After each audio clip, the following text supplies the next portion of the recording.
I recently just finished the first part of the anime for Danganronpa. For those who don't know, version 1, or Trigger Happy Havoc, follows the 15 kids of Hope Peak High School as they attempt to escape the reality of being forced to kill each other. Spoilers ahead. The fate that befalls those who are caught as the killer is execution, and each is specific to each killer.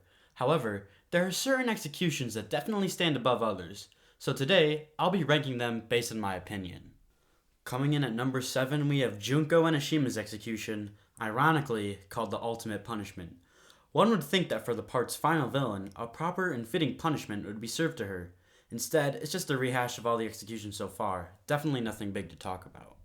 At number 6, we have Jin Kirigiri's execution, Blast Off.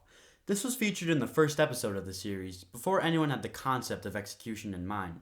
As the story progresses, one would understand what happened better, but since the character wasn't introduced yet, there was no emotional impact left for the viewers. At number 5, we have Makoto Naegi's execution after school lesson. The reason I say execution like that is because Naegi doesn't actually die. Instead, Alter Ego saves him at the last second. The whole scene is a bit anticlimactic, as we know the protagonist surely can't die when the mystery is yet to be solved. What puts this death above the others is that the classroom aesthetic actually fits with Naegi's character. At number 4, we have Alter Ego's execution, Excavator Destroyer. This execution isn't as over the top as some of the more beloved ones in the anime, but does mark a turning point in the story. No alter ego means that the remaining students must use their own wits to solve the mystery. At number 3, we have Mando Owada's execution, The Cage of Death. While the execution itself is kind of subpar, the build-up is fantastic. Owada nearly got away with being the killer, but once a single piece of info slipped from his mouth, his fate was sealed. After being told his backstory, one couldn't help but feel he didn't deserve to die. Being strapped to a motorcycle and being liquefied is an interesting concept as well, and it also gave us the fandom famous Mando butter. Coming in at number 2, we have Celestia Lutenberg's execution, The Burning of the Versailles Witch.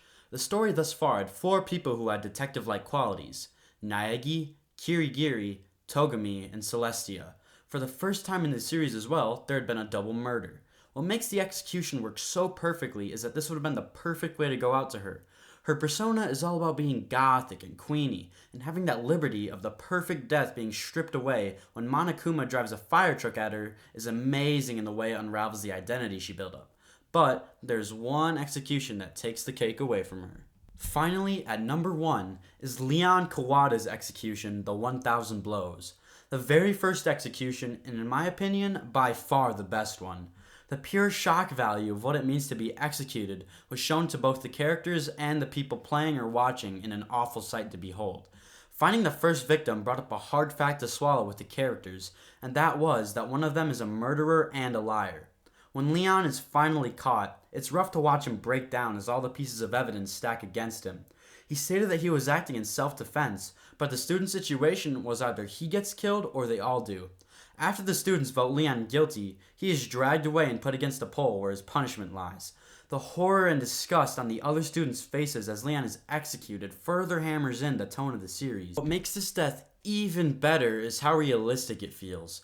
The sheer rawness of a teenage baseball star getting killed by his own sport, the complete turn of all the students on someone who wasn't looking to kill anyone, and the sensation of watching this formerly upbeat kid get brutally murdered is so overly cruel. This is why Leon Kawada's execution is by far the best out of Trigger Happy Havoc. If you liked the video, consider liking and subscribing to the channel. Should I do a part 2 with Goodbye Despair? Comment down below your opinions on the executions. Adios!